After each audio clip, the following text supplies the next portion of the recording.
Hey everybody, it's Wyatt here for Skwegg.com, and today we're going to be counting down the top 5 winners and losers in the world of gaming in 2014.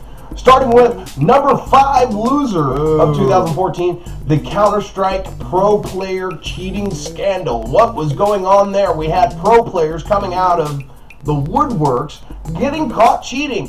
One even got caught cheating in the middle of a tournament. These guys are getting paid buttloads of money by sponsors and whatnot to be on the top of their game and actually have the integrity that they're actually playing at that level, and they're busted cheating. One of the teams actually came back and changed their name to We're Sorry because they got caught busted across the board cheating. So whatever, what happened there? I don't get it. Alright, the number 5 winner of the year is there are talks to making another Mario movie. Now, personally me, I grew up with the original Mario movie. I freaking loved it. Bob Hoskins, John Leguizamo, Anthony Hopkins. It's campy, it's horrible, but it's an amazing movie. It's part of my childhood experience, and I'm actually really excited in the idea that they're going to make another movie. Hopefully, they'll get somebody that isn't Uwe because he just ruins video game movies, and make something so wacky off the wall that it's just going to be another classic of mine. Because honestly, for me, the original Mario Brothers movie tied for first with two other movies as my favorite video games movies, being Mortal Kombat 1, their first one, and of course The Wizard, starring good old Fred Savage. Gotta love that. Moving on, the number 4 loser for 2014 is Gamergate. Yes, Gamergate. Unless you've been living under a rock, the whole hashtag Gamergate thing may have passed you by. Anita Sarkeesian, I hope I'm saying that last name correctly, started making a series of videos called Women vs. Tropes in Video Games. She tries to describe how the tropes that are used with women in video games has using them as just plot devices, set decoration, and sexual exploitation and objectification in video games have been exploited throughout the years. Now, personally, with my own views with that, most of the games that she's talking about were made way back in the day when the demographic was very small. Teenage boys from 13 to 24, the raging hormones. Yeah, they were making games for who they were buying them.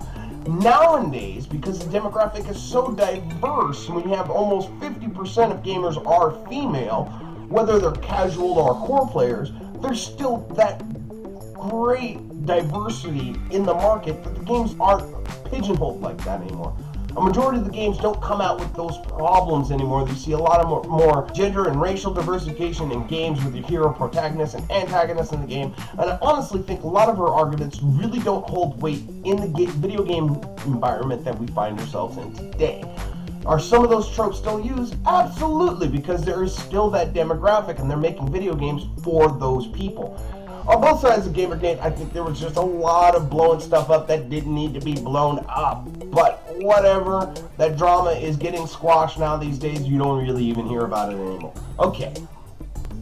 Top 4 winner of the year. That would be Grand Theft Auto's re-release on the new systems with the new first-person perspective. Now, I need you guys to listen up. If you're going to re-release your game on a new generation of systems that was just released a couple of months ago, add something to it. You're like, oh, well, we had a good seller on the previous system, we're going to re-release it on the new system because everybody wants to buy our game multiple times. No, thank you. Actually, Grand Theft Auto went so far as to add an additional perspective. You're now playing in the first-person perspective if you wanted to. Something that hasn't been done in Grand Theft Auto. Changes how you experience the world on a fundamental level, because in the first-person's perspective, you actually have to aim at what you're shooting at. It doesn't automatically lock on like it did in the previous game. So kudos to Rockstar in releasing a great port of a game.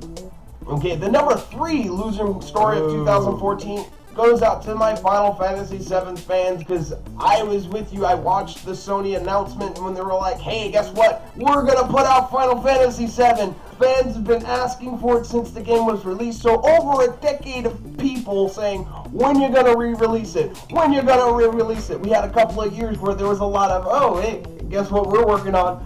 It kind of looks like Final Fantasy VII, and it turns out to be this other crap, and people get disappointed, and they've been teasing it and teasing it and teasing it. Well, Sony finally came out and said, guess what? We're going to give you what you want, but we're going to do it in the way that's going to disappoint everybody. Everybody. How? We're going to give you a port. Not even a port of the original PlayStation 1 game that, everybody fell in love with. They're going to give us the PC version that was released a little bit later, and you can actually get on Steam right now for just a few bucks. No enhancements, no add additions, no extra story, no nothing. And it's just like,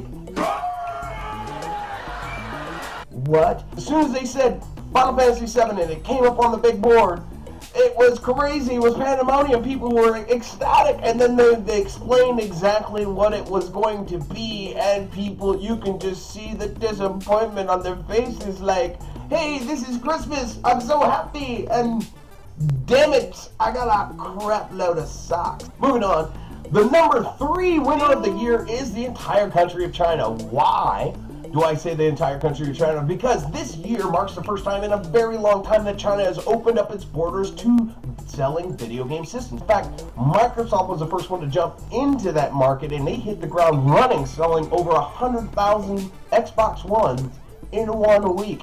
So, kudos for China. So, our number 2 loser of the year is Sony. Sony, they were hacked all year by these anonymous hackers for letting out all this leaked material. Expendables 3 got put up on the internet well before its release, and Sony was going crazy. All this internal information is just getting out there. And then here comes the interviews release, and then the hackers kind of, yeah, you released this movie about assassinated Korean supreme leader, we are gonna mess you up. And Korea's like, hey, it wasn't us, but we like what they're doing. Maybe it could have been, who knows. There's some of the IPs have been linked back to North Korea addresses, so it gets a little sketchy. And then the US president said we're gonna do something about it, and then all of a sudden all of the internet goes down for North Korea, which kind of sucks. Moving on, don't know who did it, don't really care, moving on. The number 2 winner of 2014 would have to be Microsoft, because last generation, the Xbox 360 had almost a full year head start on PlayStation 3, and Microsoft used that head start to push them through the entire generation of that console, finishing about even with the PlayStation 3 when it comes to sales. Now with this new console, where with both the consoles of Xbox One and PlayStation 4 coming out within a couple of months of each other, they don't have that initial push, and they were actually floundering because the Xbox One was over $100 more expensive than the PlayStation 4.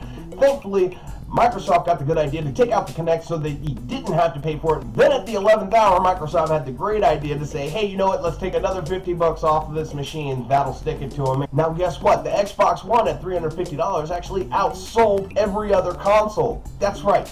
53% of all console sales was an Xbox One. Congratulations to Microsoft. And finally, we're at the number 1 loser of the year, and that would be PlayStation Network and Xbox Live. Yes, on Christmas, the day of days, Xbox Live and PlayStation Network were both down. Millions of people around the world waking up, opening up their brand new systems, trying to hop on with their brand new games, and they couldn't. Why? There was no network to connect to. All these people, brand new games, brand new systems, nobody was playing, because most of these games require you to be online to get the new updates and the system updates and all that kind of craziness, and everybody was getting kicked off. Because some jerkies were like, hey, I'm gonna mess up Christmas for everybody. Got nothing else better to do because I have no family, no friends. Whatever, sad story, QQ, keep moving on. Even though it's a week later, they're both back up, everybody's having a good time, and you know what? One rainy day, which we'll call Christmas, we already got a lot of good stuff on that day, so it doesn't matter that the networks were down, everybody got a lot of good stuff and had lots of good, awesome feels. So the number 1 winner of 2014 when it comes to gaming would have to be big old Notch. He is the creator of Minecraft, this phenomenon that's been going on for years now. People ask Notch, you make this amazing game, would you ever sell it? Would you sell out? Notch, as a joke, would say, yeah, I'd sell it for $2 billion. They gave me a ridiculous amount of money. Guess what? Microsoft went around and decided, hey, Notch, here's a ridiculous amount of money. And Notch said, okay, here you go, you can have Minecraft. He sold Minecraft from Mojang Games to Microsoft for $2.5 billion.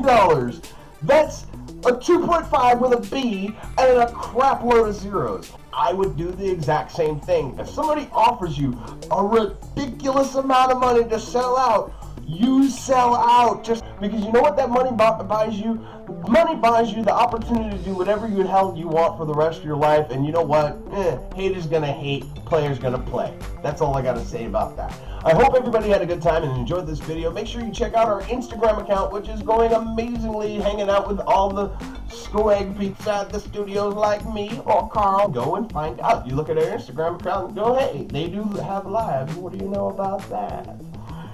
Also, I want to thank everybody for checking out the streams I've been doing. If you want to see awesome gaming, just kick back and vegetate for a while. You can check out the stream either at the website at Skwegg.com or over at Twitch TV, and you can check out WireRat1. That'd be me.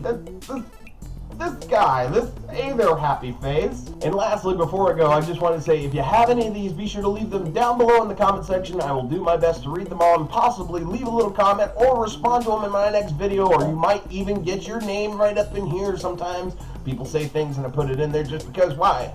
Choices and reasons. I'll see everybody next time. In the meanwhile, if you ever find yourself out of mana, I got you covered.